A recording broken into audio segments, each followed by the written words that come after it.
ರಾಜ್ಯದ ಜನರನ್ನ ತುದಿಗಾಲಲ್ಲಿ ನಿಲ್ಲಿಸಿರುವಂತಹ ಒಂದು ಇಶ್ಯೂ ಅಂತ ಕೇಳಿದ್ರೆ ಅದು ಜಾತಿ ಜನಗಣತಿ. ಜಾತಿ ಜನಗಣತಿಯಲ್ಲಿ ನಮ್ಮ ಸಂಖ್ಯೆಯನ್ನು ಸರಿಯಾಗಿ ತೋರಿಸಿಲ್ಲ ಅನ್ನುವಂತಹ ತಕರಾರು ಬಹುತೇಕ ಸಮುದಾಯಗಳಿಂದ ವ್ಯಕ್ತ ಆಗ್ತಾ ಇದೆ. ಸರ್ಕಾರ ನೋಡಿದ್ರೆ ನಾವು 94 ಕೋಟಿ ಜನರನ್ನ ಸಂದರ್ಶನ ಮಾಡಿ ರಿಪೋರ್ಟ್ ಅನ್ನು ರೆಡಿ ಮಾಡಿದೀವಿ ಅಂತ ಅಂತಿದ್ದಾರೆ. ಆದರೆ ರಾಜ್ಯದ ಬಹುತೇಕ ಜಿಲ್ಲೆಯ ಜನ ನಮ್ಮನ್ನಂತೂ ಕಾಂಟ್ಯಾಕ್ಟ್ ಮಾಡಿಲ್ಲ ಇವರು ಅಂತ ಅಂತಿದ್ದಾರೆ. ಹಾಗಾದ್ರೆ ಒಂದು ಪ್ರಶ್ನೆ ಬರುತ್ತಲ್ವಾ, ನಿಜವಾಗ್ಲೂ ಜಾತಿ ಗಣತಿ ಸರ್ವೆ ಆಗಿದೆಯಾ? ಜಾತಿ ಗಣತಿಗೆ ನಿಮ್ಮ ಮನೆಗೆ ಅಧಿಕಾರಿಗಳು ಬಂದ್ರಾ? ಜಾತಿ ಗಣತಿ ಬಗ್ಗೆ ರಾಜ್ಯದ ಜನ ಹೇಳೋದಾದ್ರೂ ಏನು?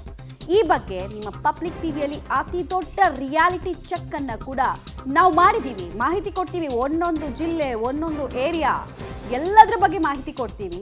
ನಮಗೊಟ್ಟಿನಲ್ಲಿ ಸತ್ಯಾಂಶ ಆಚೆ ಬರಬೇಕು.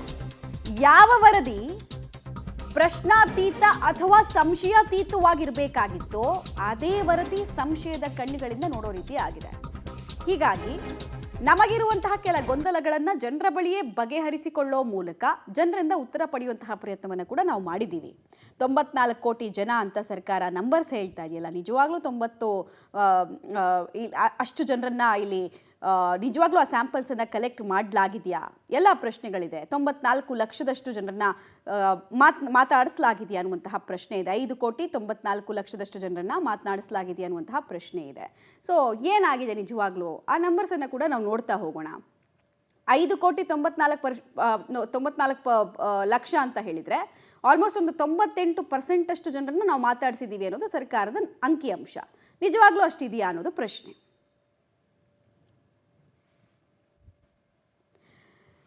ಜಾತಿ ಗಣತಿ ವೈಜ್ಞಾನಿಕವಾಗಿ ನಡೆದಿದೆಯಾ? ಈ ಪ್ರಶ್ನೆಗೆ ಮೈಸೂರಿನ ಜನ ಏನು ಹೇಳ್ತಾರೆ? ಮನೆ ಮನೆಗೆ ಹೋಗಿ ಸರ್ವೆಯನ್ನ ನಡೆಸಲಾಗಿದೆ ಅಲ್ಲಿ ಅಂತ ಅಧಿಕಾರಿಗಳು ಹೇಳ್ತಾರೆ. ನಿಜವಾಗ್ಲೂ ಮನೆ ಮನೆಗೆ ಬಂದಿದ್ದಾರಾ ಅಂತ ನಾವು ಮೈಸೂರಿನ ಜನರನ್ನ ಮೊದಲನೇದಾಗಿ ಕೇಳಿದ್ವಿ. ಅವ್ರು ಏನು ಹೇಳಿದ್ದಾರೆ ಆ ಬಗ್ಗೆ ಕೂಡ ನಾವು ರಿಯಾಲಿಟಿ ಚೆಕ್ ಅನ್ನು ನಡೆಸಿದ್ದೀವಿ. 5 ಕೋಟಿ 94 ಲಕ್ಷದ ಜನರಲ್ಲಿ ಮೈಸೂರಿನ ಜನ ಕೂಡ ಬರಬೇಕಲ್ವಾ? ಮೈಸೂರಿನ ಒಂದೊಂದು ಊರಿನಲ್ಲೂ ಕೂಡ ಪ್ರಮುಖರ ಮಾಹಿತಿ ಪಡ್ಕೊಳ್ಳೋ ಕೆಲಸವನ್ನು ನಾವು ಮಾಡಿದ್ವಿ. ಹಾಗಾದ್ರೆ ಏನು ಹೇಳಿದ್ದಾರೆ ಅವರು? ಜನ ಯಾರು ಬಂದಿದ್ರು, ಯಾವಾಗ ಬಂದಿದ್ರು, ಏನು ಕೇಳಿದ್ರು, ಇದೆಲ್ಲದರ ಬಗ್ಗೆ ಮುಕ್ತವಾಗಿ ಮಾತನಾಡಿದ್ದಾರೆ. ನೋಡೋಣ. ಜಾತಿ ಗಣತಿ ಮಾಡಕ್ಕೆ ಯಾರಾದ್ರೂ ಇಲ್ಲ ಸರ್, ಖಂಡಿತ ಯಾರು ಫ್ಯಾಮಿಲಿ ಇಲ್ಲ. ಮನೆ ಹತ್ರನೇ ಬಂದಿಲ್ಲ, ಫ್ಯಾಮಿಲಿಗೂ ಬಂದಿಲ್ಲ. ನಮ್ಮ ಏರಿಯಾದಲ್ಲಿ ಎಲ್ಲೂ ಅವ್ರನ್ನ ನೋಡಿಲ್ಲ ಜಾತಿ ಗಣತಿ. ಇಲ್ಲ ಸರ್, ನಮ್ದು ನೇತಾಜಿ ನಗರ ನರಸೀಪುರ ರೋಡಲ್ಲಿ ಮನೆಗೂ ಬಂದಿಲ್ಲ, ನಮ್ಮ ಲೇಔಟ್ಗೂ ಬಂದಿಲ್ಲ. ನಮ್ಮ ಲೇಔಟ್ 185 ಮನೆಗಳಿದೆ, ಒಬ್ಬರು ಬಂದಿಲ್ಲ, ಯಾರು ಬಂದಿಲ್ಲ. ವಿಚಾರ ತಿಳಿಸಿಲ್ಲ. ನಾವು ಯಾರಿಗೂ ನಮ್ಮ ಒಂದು ಅಂಕಿಅಂಶನ ಕೊಟ್ಟಿಲ್ಲ. ಅವರು ನಮ್ಮ ಫ್ಯಾಮಿಲಿಗೂ ಯಾರಿಗೂ ಬಂದಿಲ್ಲ. ನಾವು ಗ್ರಾಮಾಂತರದವರು, ನಂಜನಗೂಡು ತಾಲೂಕು ಕುಪ್ಪರವಳ್ಳಿ, ನಮ್ಮ ಗ್ರಾಮಕ್ಕೂ ಯಾರು ಬಂದಿಲ್ಲ. ನಾವು ಜಮೀನಿನ ಸರ್ವೆ ಮಾಡಿಸಿದ್ದೀವಿ. ಯಾರು ಬಂದಿಲ್ಲ ಸರ್. ಇದೆಲ್ಲ ಅವೈಜ್ಞಾನಿಕ. ಒಂದು ಜಾತಿ ಮೇಲೆ ಎತ್ಕಟ್ಟಂತ ವ್ಯವಸ್ಥೆ ಮಾಡ್ತಾ ಇದ್ದಾರೆ. ಹಿಂದೂ ಮುಸಲ್ಮಾನ್ ಒಂದು ಬೇರ್ಪಡ ಮಾಡೋ ಕೆಲಸ ಮಾಡ್ತಾ ಇದ್ದಾರೆ. ಎಲ್ಲಿ ಬಂದಿದ್ದಾರೆ ಸರ್? ಯಾರು ಬಂದಿಲ್ಲ, ಬರೀ ಸುಳ್ಳು. ಅದು ಹೆಂಗ್ ಮಾಡಕ್ ಹೊರಟಿದಾರೋ ಗೊತ್ತಾಗ್ತಾ ಇಲ್ಲ. ಸರ್ಕಾರಕ್ಕೆ ತಲೆಯಲ್ಲಿ ಬುದ್ಧಿ ಇದೆಯೋ ಇಲ್ವೋ ಗೊತ್ತಿಲ್ಲ. ಈ ನಮ್ಮ ಮನೇಲಿ ಯಾವುದೇ ಕಾರಣಕ್ಕೂ ಬಂದಿಲ್ಲ. ನಾನು ಈ ಪೇಪರಲ್ಲಿ ನೋಡಿದ ತಕ್ಷಣ ಮನೇಲಿ ಕೇಳಿದೆ, ಬಂದಿಲ್ಲ ಜಾತಿ ಗಣತಿಗಿಂದ? ಯಾರು ಬಂದಿಲ್ಲ. ನಿಮ್ಮ ಏರಿಯಾಗೆ ಬಂದಿಲ್ಲ ಸರ್, ಯಾರೂ ಬಂದಿಲ್ಲ. ಇದು ಕ್ಯಾಸ್ಟ್ ಸೆನ್ಸಸ್ ಇಲ್ಲಿಗಲ್ ಅಂತ ನಾನು ಹೇಳ್ತೀನಿ. ಹೊರದೇಶದಿಂದ ಅಕ್ರಮವಾಗಿ ನುಸುಳಿರೋರ ಭಾರತದಲ್ಲಿ ಸೆನ್ಸಸ್ ಯಾರೂ ಬಂದಿಲ್ಲ ಸರ್. ಇಲ್ಲಿವರೆಗೂ ಯಾರೂ ಬಂದಿಲ್ಲ. ನಮ್ಮ ಮನೆಯಲ್ಲಿ, ನಮ್ಮ ವಟಾರದಲ್ಲಿ ಯಾರೂ ಬಂದಿಲ್ಲ. ಏರಿಯಾಗೂ ಬಂದಿಲ್ಲ ಸರ್, ಎಲ್ಲೂ ಕೇಳಿಲ್ಲ. ನಮ್ಮ ಏರಿಯಾ ಇಲ್ಲೇ ಪಕ್ಕದಲ್ಲೇ ನಮ್ಮ ಚಾಮುಂಡಿಪುರಂ ಯಾರೂ ಬಂದೇ ಇಲ್ಲ. ಚಾಮುಂಡಿಪುರಂ ಸರ್ಕಲ್ಗೆ ಯಾರು ಬಂದಿಲ್ಲ. ನಮ್ಮ ತಾಯಿ ಇರ್ತಾರೆ ಮನೇಲಿ, ನಮ್ಮ ಮಿಸಸ್ ಇರ್ತಾರೆ, ಅವರು ಸಹ ಏನೂ ಹೇಳಿಲ್ಲ. ಬಂದಿದ್ರು, ಹೋಗಿದ್ರು, ಬರ್ಕೊಂಡು ಹೋದ್ರು, ಸೆನ್ಸಸ್ಗೆ ಬಂದ್ರು ಅಂತ ಏನೂ ಹೇಳಿಲ್ಲ ಅವರು. ಇದೆಲ್ಲ ಸುಮ್ಮನೆ ಸೃಷ್ಟಿ ಲೆಕ್ಕ ಕೊಡ್ತಾ ಇದೆಯಲ್ಲ, ಮಾಡಿದೀವಿ. ಸುಮ್ಮನೆ ಇದು ಹಳದಿರ್ಬೇಕು. ಅದು ಅವ್ರು ಓಬಿರಾಯಿನ ಕಾಲದ ಯಾವುದೋ ಲೆಕ್ಕ ಹಾಕೊಂಡಿದ್ದಾರೆ. ಬ್ರಾಹ್ಮಣರು 15 ಲಕ್ಷ ಅಂತಿದ್ದಾರೆ, ನಾವಿರೋದು 45 ಲಕ್ಷದ ಮೇಲೆ 15 ಲಕ್ಷ ಅಂತ ಹೇಳ್ತಿದ್ದಾರೆ. ಅದೇ ಇನ್ನೂ ಮಕ್ಳು ಹುಟ್ಟಿಲ್ವ ಹಾಗಾದ್ರೆ? ಅಷ್ಟೇ ಜನ ಇದ್ದಾರೆ ಹಾಗಾದ್ರೆ. ಹಳೆದಾಕ ಅವ್ರ ಅಪ್ಪನ ಕಾಲದ ಲೆಕ್ಕ ಇರ್ಬೋದು ಮೋಸ್ಟ್ಲಿ.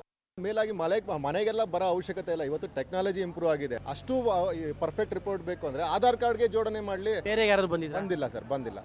ಬೇರೆ ಏನೋ ನೋಡಿ, ನಮ್ಮ ಮನೆಗೆ ಇನ್ನೂ ಸರ್ಕಾರ ಮಾಡಿ ಮುಗಿಸ್ಬಿಟ್ಟಿದೆ ಅಂತ ನಾವು ಟಿವಿಲಿ ನೋಡ್ತಾ ಇದೀವಿ. ಏರಿಯಾಗೆ ಇಲ್ಲ ಸರ್, ಬಂದಿಲ್ಲ ಸರ್. ನಮ್ಮ ಮನೆಗಾಗಲಿ, ನಮ್ಮ ಏರಿಯಾಗೆ ಬಂದಿಲ್ಲ ಗೊತ್ತಿಲ್ಲ, ನಮ್ಮ ಮನೆಗೆ ಬಂದಿಲ್ಲ.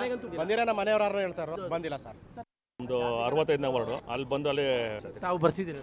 ಬರ್ಸಿದ್ವಿ. ನಿಮ್ಮ ಇಡೀ ಏರಿಯಾಗೆ ಬಂದಿದ್ದಾರೆ? ಇಡೀ ಏರಿಯಾಗೆ ಬಂದು 65ನೇ ವಾರ್ಡು ಅಲ್ಲಿ ಸಂಪೂರ್ಣ ಆಯ್ತು. ಅದು ಹೆಚ್ಚು ಕಡಿಮೆ ಒಂದು 2 ವರ್ಷದ ಹಿಂದೆನ ಬಂದು ಎಲ್ಲ ಬಂದಿದ್ದಾರೆ. ಹೆಸರು ಬರೆಸಿದ್ವಿ. ಯಾವ ಏರಿಯಾ? ಅಶಗಾಪುರಮ್ಮ. ಬಂದು ಬರ್ಸಿದಾರ? ಬರ್ಸಿದೀವಿ ಸರ್. ಆಯ್ತು, ತುಂಬಾ ದಿನಗಳಾಯ್ತು ಬಂದವ್ರೆ. ಬಂದು ಎಲ್ಲ ಮನೇಲಿ 8 ಜನ ಇದ್ದಾರೆ, ಎಲ್ಲ ಕೇಳ್ಕೊಂಡು ಹೋಗಿದ್ದಾರೆ. ಎಲ್ಲ ಬರ್ಸಿದ್ವಿ, ಖಂಡಿತವಾಗಿ ಬರ್ಸಿದೀವಿ. ಆದ್ರೆ ಏನಂದ್ರೆ ಅದೇ ಯಾರು ಗೊತ್ತ, ಮನೇಲಿ ಎಲ್ಲ ಇರೋದಿಲ್ಲ. ಇಲ್ಲಿರೋರು ಹೇಳ್ತಾರೆ ನಾವು ಬಂದೇ ಇಲ್ಲ ಅಂತ. ಅವ್ರಿಗೇನು ಗೊತ್ತಿರುತ್ತೆ? ಮನೆ ಇರೋರಿಗೆ ಗೊತ್ತಿರುತ್ತೆ. ಒಟ್ಟು ನಿಮ್ಮ ಏರಿಯಾಗೆ ಬಂದಿದ್ರು, ಖಂಡಿತ ಬಂದಿದ್ರು. ಜಾತಿ ಗಣತೆ ಮಾಡಿ ಎಲ್ಲ ಆಗಿದೆ ರಿಪೋರ್ಟ್ ಬಿಡ್ಬೇಕು ಸರ್. ಎಲ್ಲ ರಿಪೋರ್ಟ್ ಬಿಟ್ಟಿದ್ದಾರೆ ಆಲ್ರೆಡಿ ಕೂಡ. ಯಾವಾಗ ಬಂದಿದ್ರು ತಮ್ಮ ಏರಿಯಾಗೆ? ವರ್ಷ ಆಗಿದೆ, 2 ವರ್ಷ. ತಮ್ಮ ಏರಿಯಾಗೆಲ್ಲ ಬಂದಿದ್ದಾರೆ? ಪ್ರತಿ ಮನೆಯಲ್ಲೂ ಬಂದು ಎಲ್ಲ ಸರ್ವೆ ಮಾಡಿ ಜಾತಿ ಗಣತೆ ಮಾಡಿದ್ದಾರೆ. 55ನೇ ವಾರ್ಡು ಸರ್. ಜಾತಿ ಗಣತಿ ಎಲ್ಲರೂ ಬಂದಿದ್ದಾರೆ. ನಾನು ಇದ್ದೀನಿ ಮನೆಯಲ್ಲೇನೆ. ಹುಟ್ಟಿದ ಮಗುವಿನಿಂದ ವಯಸ್ಸಾದವ್ರ ತನಕನೂ ಜಾತಿ ಗಣತಿ ಅಂತ ಏನು ಮಾಡಿಲ್ಲ. ಆರ್ಥಿಕವಾಗಿ, ಶೈಕ್ಷಣಿಕವಾಗಿ, ಸಾಮಾಜಿಕವಾಗಿ ಅವ್ರನ್ನ ಎಲ್ಲ ಪ್ರತಿಯೊಂದು ವ್ಯವಸಾಯ ಏನು ಕೆಲಸ ಮಾಡ್ತಾ ಇದ್ದಾರೆ, ಗೌರ್ಮೆಂಟ್ ಕೆಲಸದಲ್ಲಿದ್ದಾರೆ, ಏನು ಕೆಲಸ ಮಾಡ್ತಾ ಇದ್ದಾರೆ, ಎಲ್ಲ ಪ್ರತಿ ವಿದ್ಯಾವಂತರ ಅವಿದ್ಯಾವಂತರ ಎಲ್ಲ ಪ್ರತಿಯೊಂದೂ ಮಾಹಿತಿನೂ ಯಾವಾಗ ಸರ್ ಬಂದಿದ್ದು? ಸರ್ 2015ರಲ್ಲಿ ಹೌದು ಸರ್. ಶಿಕ್ಷಕರು ಶಾರದಾ ವಿಲಾಸ್ ಸಂಬಂಧಪಟ್ಟಂಗೆ ನಮ್ಮ ಗುಬ್ಬಜ್ಜಿ ಶಾಲೆಗೆ ಬರುತ್ತೆ. ಬಂದಿದ್ರು, ಬಂದು ಸಮೀಕ್ಷೆ ಮಾಡಿದ್ರು, ಕೇಳ್ಕೊಂಡೋದ್ರು ಎಷ್ಟು ಮಗು ಇದೆ, ಅದು ಹೆಣ್ಮಕ್ಳು ಎಷ್ಟು ಜನ ಇದ್ದಾರೆ, ವಯಸ್ಸಾದವ್ರು ಎಷ್ಟು ಜನ ಇದ್ದಾರೆ, ಬಂದು ಮಾಡ್ಕೊಂಡೋದ್ರು. ಬಟ್ ನಮಗೆ ಅನಿಸ್ತು, ಬಟ್ ತಾಂತ್ರಿಕವಾಗಿ ಅಪ್ರೂವಲ್ ತೊಗೊಂಡಿದ್ರೆ ಒಂದು ಸ್ವಲ್ಪ ಖುಷಿ ಆಗ್ತಿತ್ತು. ಯಾವಾಗ ಎಲ್ಲ ಬಂದಿದ್ದು ಸರ್ ಒಂದು 8 ವರ್ಷದಿಂದ ಬಂದಿದ್ರು ಸರ್. 8 ವರ್ಷದಿಂದ ಬಂದಿದ್ರು.